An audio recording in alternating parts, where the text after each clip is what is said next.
और यकीन मानिए, आपके हर विश्वास की कीमत समय आने पर जरूर देते हैं। सहने वाला जब जुल्म सहकर भी मुस्कुरा रहा हो, उस इंसान का बदला स्वयं श्री कृष्ण लेते हैं। आज के जमाने में किसी को यह महसूस मत होने देना कि आप अंदर से टूटे हुए हैं, क्योंकि लोग टूटे हुए मकान की ईंट तक उठाकर ले जाते हैं। लोग अधिक खुशी में नजर और दुख में नमक जरूर लगाते हैं।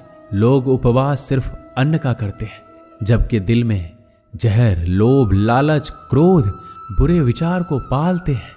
इतने कड़वे मत बनो कोई चख ना सके, और इतने मीठे भी मत बनो कि कोई निगल जाए।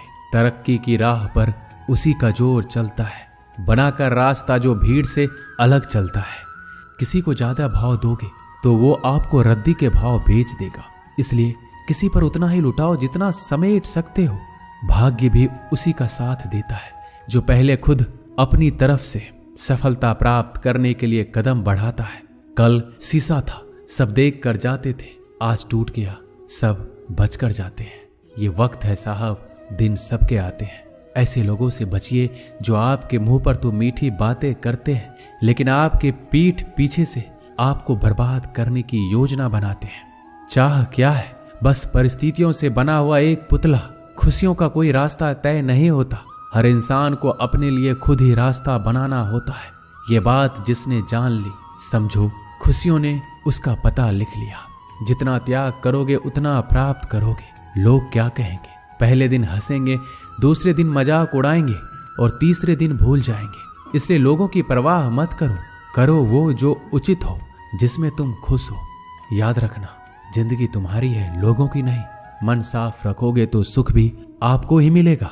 इंसान के लिए दो ही चीजें हैं, ईश्वर का डर और ईश्वर का डर।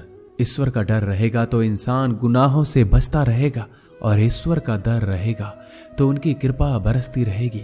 हम जिसकी जितनी परवाह करते हैं, अक्सर वही लोग हमें नहीं समझते। जीवन में परेशानियां चाहे कितनी भी हो, चिंता करने से और ज्यादा होती है। खामोश होने से बिल्कुल कम और सब्र करने से गायब हो जाती है। परमात्मा का शुक्रिया अदा करने से दुख खुशियों में बदल जाते हैं। जिंदगी बहुत छोटी है, जो हमसे अच्छा व्यवहार करते हैं उन्हें धन्यवाद कहो, और जो हमसे अच्छा व्यवहार नहीं करते उन्हें मुस्कुरा कर माफ कर दो। पता है लोग हमारी कदर क्यों नहीं करते? क्योंकि हम उन्हें ये एहसास दिला देते हैं कि हम उनके लिए हैं। इसलिए उनको लगता है कि जब चाहे वो हमारा फायदा उठा सकते हैं, वो जैसे चाहे हर चीज आपसे करवा सकते हैं। रिश्ते उसी से रखो जो इज्जत और सम्मान दे। मतलब की भीड़ बढ़ाने का कोई फायदा नहीं है। अंदाज कुछ अलग है मेरे सोचने का। सबको मंजिल का शौक है और मुझे सही रास्तों का। ये दुनिया इसलिए बुरी नहीं कि यहाँ लोग बुरे ज्यादा हैं, बल्कि इसलिए बुरी है कि यहाँ अच्छे लोग खामोश हैं। कहते हैं कि सब्र का फल मीठा होता है, लेकिन उस फल का क्या मतलब जिस सब्र से इंसान टूट कर बिखर जाए। रख भरोसा खुद पर। नक्शे तो पक्षियों के पास भी नहीं होते हैं, फिर भी वो अपना रास्ता ढूंढ लेते हैं। कभी यह सोचकर कमजोर मत पड़ना कि आप अकेले हो, बल्कि ये सोचकर हमेशा डटे रहना कि आप अकेले ही काफी हो। लोगों को इस बात से कोई फर्क नहीं पड़ता कि आप खुश हो या नहीं। उन्हें तो बस फर्क इस बात से पड़ता है कि आप उन्हें खुश रखते हो या नहीं, जो आपकी पीठ पीछे बात करते हैं। इनका सीधा सा अर्थ है, आप उनसे 2 कदम आगे हैं। हमारे पास जो कुछ है उसका आनंद हम तभी ले पाएंगे जब हमारे पास जो नहीं है उसकी चिंता करना छोड़ देंगे। कामयाब होने के लिए अकेले ही आगे बढ़ना पड़ता है। लोग तो पीछे तब आते हैं जब आप कामयाब होने लगते हैं। बिना मतलब के कोई भी आपकी इज्जत नहीं करता। इसलिए खुद को इतना सफल बनाओ कि बिना मतलब के भी लोग आपकी इज्जत करें। दुनिया में सबसे ताकतवर इंसान वो है जो धोखा खाकर भी लोगों की मदद करना नहीं छोड़ता। जिस दिन हमारा मन परमात्मा को याद करने और उसमें दिलचस्पी लेना शुरू कर देता है, उस दिन हमारी परेशानियां हमसे दिलचस्पी लेना बंद कर देती है। हर किसी को अच्छा समझना छोड़ दो, क्योंकि अंदर से वो लोग वो नहीं होते जो ऊपर से दिखाई देते हैं। असली बड़ा आदमी वो होता है जिससे मिलने के बाद कोई खुद को छोटा महसूस ना करे। इंसान की पहचान करनी हो तो सूरत से नहीं, चरित्र से करिए, क्योंकि सोना अक्सर लोहे की तिजोरी में ही रखा जाता है। केवल उस इंसान को आपकी आलोचना करने का अधिकार है जो आलोचना करने के साथ सहायता करने का भी भावना रखता है। आंसू दिल दुखने पर निकल आए, पर किसी का दिल दुखाने के लिए कभी ना निकले। अपने लोग नहीं, अपने कर्म लौट कर आते हैं। आज के समय में कोई अपना नहीं होता। लोग तभी तक आपके होते हैं जब तक उनका कोई स्वार्थ होता है। जब आपका होना ना होना बराबर हो जाए तो आपका ना होना ही बेहतर है। किसी को कुछ कहने से पहले एक बार जरूर सोच लेना कि अगर वही शब्द आपसे कहें तो आपको कैसा लगेगा। जब तुम्हें लगे कि तुम्हारा कोई नहीं है तो आसमान की तरफ देखना, वहां जो है वो हमेशा से तुम्हारा था और तुम्हारा हमेशा रहेगा।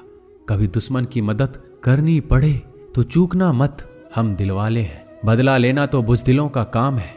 जिन लोगों का अपना लक्ष्य पता होता है वो लोगों की बात पर इतना ध्यान नहीं देते और निरंतर अपने काम में लगे रहते हैं और अपने लक्ष्य को पा लेते हैं। जबकि जो लोग दूसरों की बात में आ जाते हैं वो दूसरों को नुकसान तो करते ही हैं, अपना भी नुकसान कर बैठते हैं। एक गांव में दो बच्चों की दोस्ती हो गई। एक बच्चा 8 साल का था और दूसरा 10 साल का। दोनों बच्चों की दोस्ती दिन प्रतिदिन मजबूत होती जा रही थी। दोनों साथ में स्कूल पढ़ने के लिए जाते थे, खेलने के लिए जाते थे। एक दिन दोनों बच्चे गेंद से खेल रहे थे। खेलते खेलते वो गांव से दूर निकल गए और एक सुनसान इलाके में पहुंच गए। उस गांव से बाहर एक बहुत ही पुराना कुआं था जो कि सूख चुका था और उनकी गेंद उस पुराने कुएं में जा गिरी। अब जो 10 साल का बच्चा था वो बोला, रुको मैं गेंद निकालता हूं, और इसी हड़बड़ाहट और जल्दीबाजी में वह कुएं में गिर गया। गेंद तो निकली नहीं बल्कि बच्चा भी कुएं में चला गया। अब छोटा बच्चा जो कि बाहर खड़ा था घबरा गया और सोचा कि अब क्या होगा। घर वाले तो मुझे बहुत मारेंगे, डांटेंगे, इसकी जान चली जाएगी, ये बच नहीं पाएगा। उसके मन में ऐसी बहुत सी उल्टे उल्टे नेगेटिव ख्याल आ रहे थे। अंदर से बच्चा चिल्ला रहा था, बचाओ बचाओ, और इधर से बाहर खड़ा बच्चा चिल्ला रहा था, बचाओ बचाओ। लेकिन सुनसान जगह होने के कारण इनकी आवाज कोई सुन नहीं रहा था। दूर दूर तक कोई दिख भी नहीं रहा था। छोटा बच्चा दौड़कर इधर उधर घूमकर देख लिया, लेकिन कोई नहीं दिख रहा था। अब अंदर पड़े बच्चे का गला चिल्लाने के कारण सूखता जा रहा था। आवाज नहीं निकल रही थी, सांसें फूल रही थी और आसपास में पानी भी नहीं मिल रहा था। समझ नहीं आ रहा था कि क्या करें। तभी उसको दूर झाड़ी के पास एक रस्सी और बाल्टी दिखाई दी। वह बच्चा दौड़ कर गया और लेकर आ गया। उसने रस्सी से वह बाल्टी बांधी और रस्सी नीचे कुएं में फेंक दी और उस 10 साल के लड़के से कहने लगा कि आ जाओ ऊपर, मैं तुम्हें खींचता हूं। अंदर पड़ा लड़का कहने लगा, पागल तो नहीं हो गए हो, तुम भी गिर जाओगे, तुम मुझे खींच नहीं सकते, ये नहीं हो सकता। उस 8 साल के लड़के ने कहा, नहीं, ये मैं करके दिखाऊंगा, तुम बाल्टी पकड़ो और ऊपर आ जाओ। उस 8 साल के बच्चे ने अपनी पूरी जान लगा दी। उसका गला सूख चुका था, प्यास लग रही थी, हालात खराब हो गई थी, लेकिन उसके बावजूद उसने उस रस्सी को अपने पूरे दम से खींचा और उस 10 साल के लड़के को बाहर निकाल दिया। अब उस बच्चे को निकलते निकलते रात हो गई थी। अब वो दोनों बच्चे गांव की तरफ जा रहे थे। दोनों गांव में पहुंचे तो भीड़ इकट्ठा हो गई थी।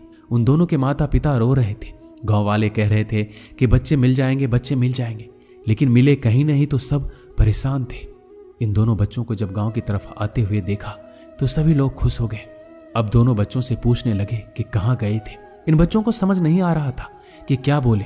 सच बोले तो मार पड़ेगी कि इतने दूर चले गए, कुएं में गिर गए, और अगर झूठ बोले तो क्या बहाना। दिमाग काम नहीं कर रहा था। एक तो ऐसे हालात थे और दिन भर से परेशान भी थे। अब दोनों ने सच बोल दिया। छोटे बच्चे ने कहा कि ये कुएं में गिर गया था, तब मैंने रस्सी से खींचकर बाहर निकाल दिया। अब जैसे ही ये बोला लोग हंसने लगे कि तुम पागल हो क्या, तुमसे एक बाल्टी पानी नहीं खींची जा सकती, तुमने उस 10 साल के बच्चे को खींचकर बाहर निकाल दिया। लोग उस बच्चे का मजाक उड़ाने लगे। तभी गांव के सबसे बुजुर्ग व्यक्ति जो वहां के सरपंच थे, उन्होंने कहा कि ये बच्चा सच बोल रहा है, ये वाकई में 10 साल के बच्चे को खींचकर बाहर निकाल दिया। अब इसके 2 कारण हैं। पहली बात तो ये कि इसके पास और कोई विकल्प नहीं था। इसे मालूम था कि इसे बाहर नहीं निकाला तो ये मर जाएगा। और दूसरी बात, इसके